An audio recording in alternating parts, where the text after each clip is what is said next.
اعوذ باللہ من الشیطان الرجیم بسم اللہ الرحمن الرحیم اللہم صلی علی محمد وعلی آل محمد کما صلیت علی ابراہیم وعلی آل ابراہیم انک حمید مجید اللہم بارک علی محمد وعلی آل محمد کما بارکت علی ابراہیم وعلی آل ابراہیم انک حمید مجید رب اشرح لی صدری ویسر لی امری واحلل عقدۃ من لسانی یفقہوا قولی ربنا زدنا علما یا مقلب القلوب ثبت قلبی علی دینک آمین۔ 10 عنوانات کے تحت اسلامی تعلیمات 2 شعبان۔ عنوان نمبر 1، اسلامی تاریخ۔ حضرت خالد بن ولید رضی اللہ تعالیٰ عنہ کا اخلاص۔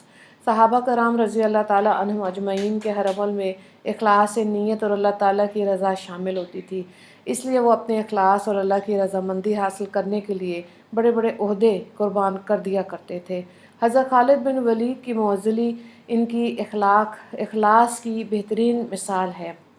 معزولی: جب حضرت عمر رضی اللہ تعالیٰ عنہ نے ملکی انتظامات اور بعض دوسری مصلحتوں کی وجہ سے حضرت خالد کو معزول کر کے ان کی جگہ حضرت ابو عبیدہ بن جراح رضی اللہ تعالیٰ عنہ کو امیر بنایا تو حضرت خالد بن ولید رضی اللہ تعالیٰ عنہ نے لوگوں سے فرمایا، تم پر اپنے امیر المومنین حضرت عمر رضی اللہ تعالیٰ عنہ نے اس شخص کو امیر بنایا جس کو رسول اللہ صلی اللہ علیہ وآلہ وسلم نے امین الامت کا لقب دیا ہے۔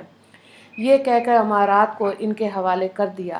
اس اخلاص اور وفاداری کو دیکھ کر حضرت ابو عبیدہ رضی اللہ تعالیٰ عنہ نے کہا، میں نے رسول اللہ صلی اللہ علیہ وآلہ وسلم کو یہ فرماتے ہوئے سنا کہ خالد اللہ کی تلواروں میں سے ایک تلوار ہے۔ وہ زندگی بھر شہادت کی آرزو کرتے رہے مگر شہادت مقدر میں نہیں تھی۔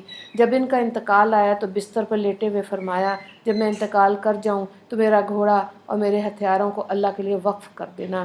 ملک شام کے حمص نامی شہر میں 21 ہجری میں انتقال ہوا۔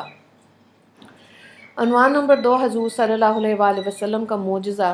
حضرت فاطمہ رضی اللہ تعالیٰ عنہ کے متعلق پیشن گوئی۔ مرض الوفات میں رسول اللہ صلی اللہ علیہ وآلہ وسلم نے حضرت فاطمہ رضی اللہ تعالیٰ عنہ کو یہ خبر دی کہ میری وفات کے بعد میرے اہل و عیال میں سب سے پہلے تو آقا مجھ سے ملے گی۔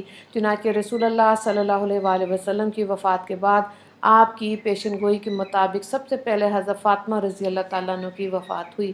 بخاری کی روایت ہے، حضرت عائشہ رضی اللہ تعالیٰ عنہ اس کی راویہ ہیں۔ عنوان نمبر 3، ایک فرض کے بارے میں مسجد میں داخل ہونے کے لیے پاک ہونا۔ رسول اللہ صلی اللہ علیہ وآلہ وسلم نے فرمایا، کسی حائضہ عورت اور کسی جنبی یعنی ناپاک مرد کے لیے مسجد میں داخل ہونے کی بالکل اجازت نہیں ہے۔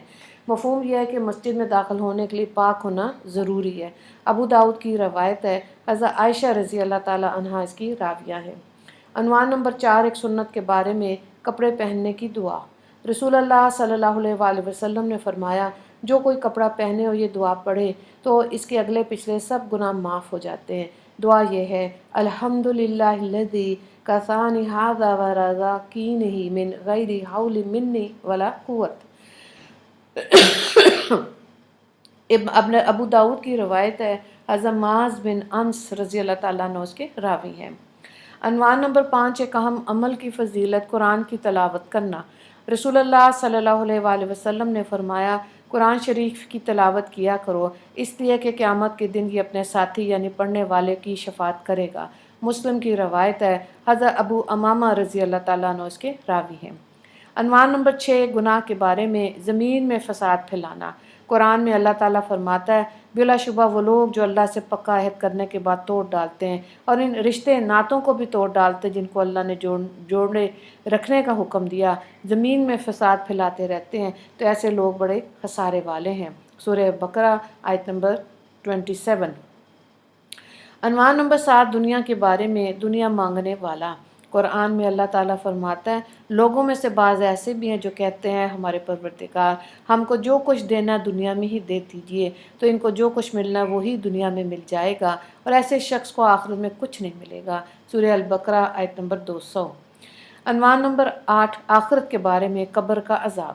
رسول اللہ صلی اللہ علیہ وآلہ وسلم بنو نجار کے باغ میں تشریف لے گئے، وہاں چند قبریں تھیں۔ اچانک رسول اللہ صلی اللہ علیہ وآلہ وسلم کا خچر بدکا۔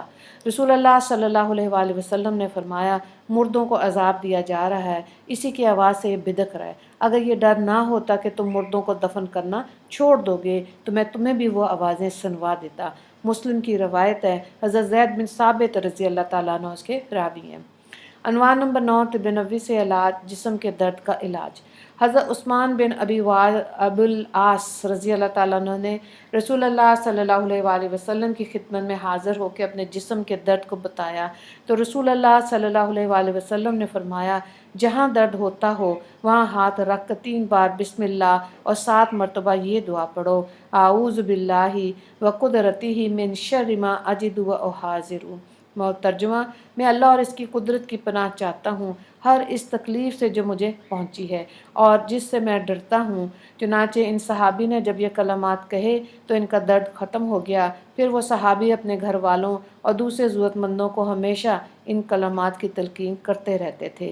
مسلم کی روایت ہے، حضرت عثمان بن ابی العاص رضی اللہ تعالیٰ عنہ اس کے راوی ہیں۔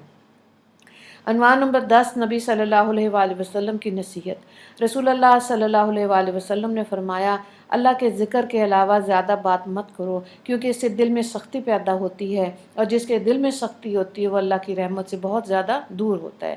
ترمذی کی روایت ہے، حضرت ابن عمر رضی اللہ تعالیٰ عنہ اس کے راوی ہیں۔ وآخر دعوانا ان الحمد للہ رب العالمین، اللہم اغفر للمسلمین والمسلمات والمؤمنین والمؤمنات۔